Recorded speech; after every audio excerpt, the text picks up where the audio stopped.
الحمدللہ وکفا وسلام علی عبادہ الذین اصطفیٰ اما بعد۔ الحمدللہ رمضان المبارک کا مہینہ شروع ہو گیا ہے۔ مسلمان رمضان المبارک میں عبادت کرتے ہیں، اپنے رب کو راضی کرتے ہیں، روزے رکھتے ہیں، تراویح پڑھتے ہیں اور قرآن کریم کی بھی زیادہ سے زیادہ الحمدللہ تلاوت کرتے ہیں۔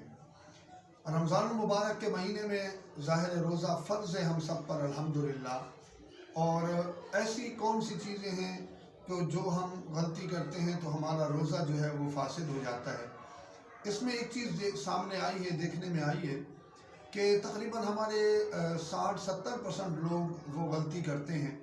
وہ غلطی یہ ہے کہ جب سحری کا وقت ختم ہونے لگتا ہے تو ہم سحری کر لیتے ہیں، لیکن ہم اس انتظار میں بیٹھے رہتے ہیں کہ بھئی جب آذان ہوگی تو آذان شروع ہوگی تو ہم جلدی سے پانی پی لیں گے اور ہمارا روزہ بند ہو جائے گا۔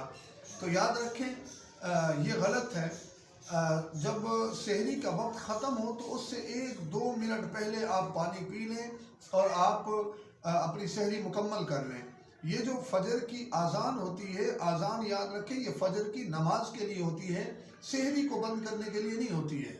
ہم یہ غلطی کرتے ہیں، ہم آذان کا انتظار کرتے ہیں، آذان شروع ہوتی ہے ہم جلدی سے پانی پی لیتے ہیں۔ تو یاد رکھیں اس طرح ہمارا روزہ نہیں ہوگا۔ حدیث مبارکہ میں آتا ہے نا کہ بہت سارے ایسے روزے دار ہوتے ہیں کہ جن کو بھوک اور پیاس کے علاوہ کچھ بھی نہیں ملتا۔ وہ غلطی ہم یہی کر جاتے ہیں کہ ہم جب روزے کا وقت ختم ہو رہا ہوتا ہے تو وقت ختم ہونے کے بعد ہم پانی پی لیتے ہیں، یا بعض دفعہ افطاری کا وقت پورا ہوتا ہے ہم 1-1.5 منٹ 2 منٹ پہلے روزہ افطار کر لیتے ہیں۔ تو یاد رکھیں یہ ہمارا روزہ جو ہے یہ ٹوٹ جاتا ہے، فاسد ہو جاتا ہے، تو اس پر قضا ضروری ہے۔ اگر کوئی ایسا روزہ رکھے گا تو اس کے اوپر قضا ضروری ہے۔ اسی طرح کہ منہ بھر کر اگر کسی کو قے آ جاتی ہے، الٹی آ جاتی ہے، تو اس سے بھی روزہ فاسد ہو جاتا ہے۔ اسی طرح اگر کوئی شخص مریض ہے، جیسے شوگر کا مریض ہے، اگر وہ انسولین لگاتا ہے تو اس سے روزہ نہیں ٹوٹتا۔ اسی طرح آنکھ میں دوائی ڈالتا ہے تو اس سے بھی روزہ نہیں ٹوٹتا۔ ہاں، کان میں دوائی ڈالتا ہے اور وہ اندر چلی جاتی ہے تو اس سے روزہ فاسد ہو جاتا ہے۔ اگر وہ پردے کے باہر ہے تو اس سے روزہ فاسد نہیں ہوتا۔ اسی طرح کوئی شخص مالش کرتا ہے یا ڈرپ لگواتا ہے، انجیکشن لگواتا ہے، تو یاد رکھیں اس سے روزہ فاسد نہیں ہوتا ہے۔ اسی طرح ایک شخص ہے، وہ رات کو سو رہا تھا تو اب اس کو خواب میں ناپاک ہو گیا، تو وہ صبح اٹھے تو اگر وہ سحری کرنا چاہے تو وہ سحری کر سکتا ہے۔ روزے کے لیے غسل ضروری نہیں ہے، سحری کے لیے غسل ضروری نہیں ہے، بلکہ غسل فرض ہے، نماز کے لیے ضروری ہے۔ اگر کوئی شخص سحری کر لیتا ہے، سحری کے بعد وہ غسل کرتا ہے تو کوئی حرج کی بات نہیں، اس کا روزہ درست ہوگا۔ ہاں، نماز سے پہلے غسل کرنا ضروری ہے کیونکہ نماز پھر نہیں ہوگی۔ اسی طرح کوئی شخص ہے، وہ دن کو سو رہا تھا، آرام کر رہا تھا اور اس کے کپڑے خراب ہو گئے، تو اب اس کا روزہ فاسد نہیں ہوا۔ اس کو چاہیے وہ اٹھے اور اپنا غسل کر لے تو وہ پاک ہو جائے گا اور اس کا روزہ باقی رہے گا۔ اور اسی طرح کوئی شخص ہے، اس نے بھول کے کھا لیا، اس کو پتہ نہیں تھا، اس نے بھول کر کچھ کھا لیا، تو یاد رکھیں اس سے بھی اس کا روزہ فاسد نہیں ہوگا، اس کا روزہ برقرار ہوگا۔ ہاں، اگر کوئی شخص یہ سمجھتا ہے کہ بھائی میں نے کھا لیا، اب میرا روزہ تو ٹوٹ گیا ہے تو لہٰذا اب میں اور کھا پی لوں، تو یاد رکھیں اس کا روزہ اس کھانے پینے جو پہلے بھول کے اس نے کھایا پیا ہے اس کی وجہ سے فاسد نہیں ہوا، بلکہ اس کے بعد جو اس نے کھایا پیا ہے اس کی وجہ سے اس کا روزہ فاسد ہو گیا، تو اب اس کے اوپر قضا ضروری ہے۔ کفارہ وہ نہیں دے گا بلکہ وہ روزے کی قضا کرے گا۔ اسی طرح بہت سارے ہمارے دوست ہیں کہ جو تھوڑے بہت بیمار ہوتے ہیں تو وہ کہتے ہیں جی ہم تو بیمار ہیں، ہم روزے نہیں رکھ سکتے، تو ہم اس کا کفارہ یا فدیہ ہم ادا کر دیتے ہیں۔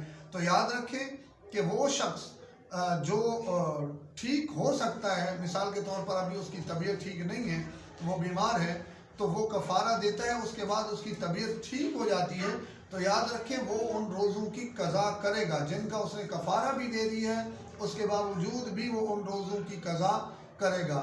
ہاں، کوئی شخص ایسی بیماری میں مبتلا ہے کہ مستند ڈاکٹر نے کہہ دیا کہ اب آپ ٹھیک نہیں ہو سکتے ہیں اس بیماری سے، یا اگر آپ نے روزے رکھے تو آپ کی جان جا سکتی ہے، یا بیماری بڑھنے کا خدشہ ہے، تو مستند جو اس مرض کا ڈاکٹر ہے وہ یہ بات کر دے، تو پھر اس کو چاہیے کہ وہ اس کا کفارہ ادا کرے، اور آگے چل کر اگر وہ ٹھیک ہو جاتا ہے، اس کے مرض میں افاقہ ہو جاتا ہے، تو پھر اس کے لیے روزوں کا رکھنا ضروری ہے۔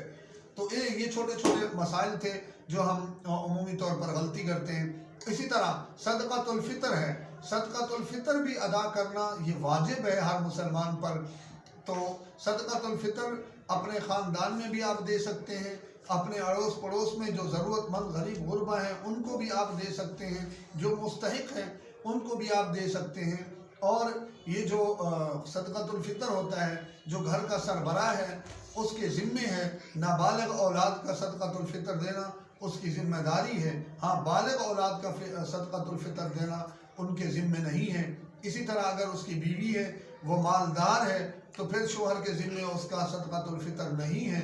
اور اگر وہ مالدار نہیں ہے، کیونکہ ہمارے ہاں پاکستان میں عموماً خواتین جو ہیں وہ بزنس نہیں کرتی ہیں، تو اس لیے صدقۃ الفطر شوہر کے ذمے ہے، اس کو چاہیے کہ وہ بیوی کا بھی صدقۃ الفطر ادا کرے۔ اور صدقۃ الفطر ضرورت مند کو دیا جائے گا، جو مستحق ہوگا اس کو دیا جائے گا۔ اسی طرح یتیم ہے یا آپ کے عزیز و اقارب میں کوئی غریب ہے، آپ اس کو دیں۔ اور اس کے ساتھ ساتھ جو دینی مساجد اور مدارس ہیں وہ بھی اس کے صحیح مستحق ہیں، آپ ان کو بھی دے سکتے ہیں۔